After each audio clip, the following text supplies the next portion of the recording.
Saturday morning ഇന്നിപ്പോൾ ആർക്കും lunch ബോക്സും സ്നാക്സ് ബോക്സും ഒന്നും റെഡി ആക്കണ്ട. ബ്രേക്ക്ഫാസ്റ്റിന് ഇന്ന് പത്തിരിയും കടലക്കറിയാണ്, വെള്ള കടലൻ്റെ കറിയാണ്. ദുവക്ക് പത്തിരി ഇങ്ങനെ ഈർക്കിളിൽ കുത്തിയിട്ട് തിന്നണ ഇഷ്ടമാണ്. ബ്രേക്ക്ഫാസ്റ്റ് ഒക്കെ കഴിച്ചതിന് ശേഷം പാകമായ നാരങ്ങയൊക്കെ പറിച്ചെടുക്കുകയാണ്. ഇത് വെള്ളം കലക്കണ നാരങ്ങയാണ്.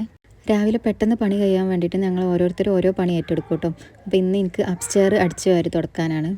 ഇവർക്ക് ഇപ്പോൾ വന്നപ്പോൾ ഓരോ ബോൾ കൊണ്ടുവന്നിട്ടുണ്ടായിരുന്നു. അപ്പോൾ അതൊക്കെ എയർ നിറച്ച് വന്നതാണ്. പുതുതായി കിട്ടിയോണ്ട് ഇനിയിപ്പോൾ കുറച്ച് നേരം അതിമലുണ്ടാവും. ബോൾ കിട്ടിയപ്പോൾ ജേഴ്സിയും വേണമെന്ന് പറഞ്ഞ് ജേഴ്സിയൊക്കെ തപ്പിയെടുത്ത് അതും ഇട്ടാണ്. കളിയൊക്കെ കഴിഞ്ഞ് വിശന്നപ്പോൾ പത്തിരിയും തേങ്ങാപ്പാലും കൊടുക്കുകയാണ്. ലഞ്ചിന് ഇന്ന് നെയ്ച്ചോറും ബീഫും പപ്പടമാണ്. അപ്പോൾ അതായപ്പോൾ അതും കഴിച്ച് ഞാൻ വർക്കിന് കയറി.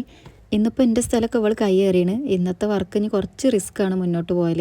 കാരണം ഇവൾ വീട്ടിലുണ്ടായാൽ പിന്നെ ഓരോ കാര്യത്തിനും ഇങ്ങനെ ഇടക്കിടക്ക് വിളിക്കും. പിന്നെ ഓക്ക് ടെൻറ്റ് വേണമെന്ന് പറഞ്ഞപ്പോൾ അതൊക്കെ നിർത്തിയെടുത്ത് സെറ്റാക്കി കൊടുത്താണ്. അപ്പം ഇനി കുറച്ച് നേരം അതിൽ കളിച്ചോളും. അങ്ങനെ ഓളൊന്ന് ഫ്രഷാക്കി എടുത്ത് ഫുഡൊക്കെ കൊടുത്തതിന് ശേഷം അക്കാക്കൊക്കെ കയ്യിൽ ചിത്രം വരച്ചു കൊടുക്കുകയാണ്. ഇനിയിപ്പോൾ ഇന്നത്തെ വർക്കൊന്ന് പ്രോപ്പറായിട്ട് നടക്കണമെങ്കിൽ ഇവളൊന്ന് ഉറങ്ങണം. അപ്പോൾ ഒന്ന് ഉറങ്ങാൻ പറഞ്ഞപ്പോൾ ഞാൻ ടെൻറ്റിലാണ് കിടക്കുന്നതെന്ന് പറഞ്ഞിട്ട് അതിൽ ബ്ലാങ്കറ്റ് വിരിച്ചിട്ട് കിടക്കുകയാണ്. ഇതൊക്കെ വെറും ആക്ഷനാണ്, ഇന്ന് ഉറങ്ങിയിട്ടൊന്നുമില്ല. വൈകുന്നേരം ആയപ്പം പഴം വാട്ടി കൊടുത്ത്. ഈ ഒരു ലെറ്റേഴ്സ് കുറേ ദിവസം കാണാമല്ലോ, ഇനി അതിപ്പോൾ കിട്ടിയതാണ്. അപ്പോൾ ഇനി കിടക്കുമ്പോഴും ഉറങ്ങുമ്പോഴും നടക്കുമ്പോഴൊക്കെ അതൊപ്പം ഉണ്ടാവും. പിന്നെ ഇന്നലത്തെ കപ്പ വേവിച്ചതുകൊണ്ട് ഇന്നത്തെ ബീഫും ഉണ്ട്. അപ്പോൾ അത് രണ്ടും കൂടി ഇങ്ങനെ മിക്സ് ആക്കിയിട്ട് സെറ്റാക്കി എടുക്കുകയാണ്. ഇതിലേക്ക് കുറച്ച് സവാളയും കൂടെ ഇട്ടാൽ ഇത് സെറ്റായി. പിന്നെ കുറച്ച് നേരം സൈക്കിളൊക്കെ എടുത്ത് ഇറങ്ങിയാണ്. ഇന്നത്തെ ഡേ ഫുള്ള് ഇവിടെ ഉണ്ടായതിൻ്റെ എഫക്റ്റാണ് ഈ റൂം ഇങ്ങനെ കിടക്കുന്നത്. കിടക്കാനായപ്പോഴത്തേനും അതൊക്കെ ഒന്ന് സെറ്റാക്കി എടുത്ത് കിടക്കാനാകുമ്പോഴത്തേനും റെഡി ആക്കിയിട്ടേ കാര്യമുള്ളൂ, അല്ലെങ്കിൽ വീണ്ടും അതുപോലെ ആവും. പിന്നെ ഓളൊന്ന് ഫ്രഷ് ആക്കിയിട്ട് മുടിയൊക്കെ ഒന്ന് കെട്ടിക്കൊടുക്കുകയാണ്. പറഞ്ഞ പോലെ തന്നെയാണോ മുടി കെട്ടിയെന്ന് അറിയാൻ കണ്ണാടി പോയി നോക്കുകയാണ്. ഓള് പുതിയ ആക്ഷൻ പഠിച്ചാണ്, അത് വീഡിയോയിൽ കാണിക്കണം പറഞ്ഞ് കാണിക്കുകയാണ്.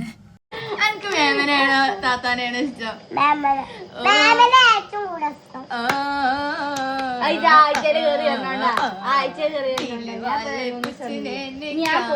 ഞാൻ പുറത്തൊന്നും വരൂല.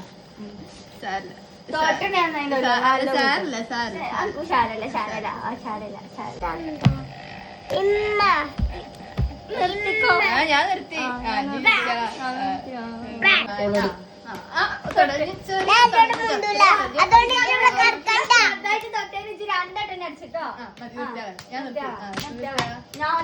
അപ്പോൾ ഓലത് തീരുമാനാക്കിക്കോട്ടെ. ഞാൻ തോന്നുന്ന നൈസായിട്ടൊന്ന് ഉറക്കട്ടെ കേട്ടോ.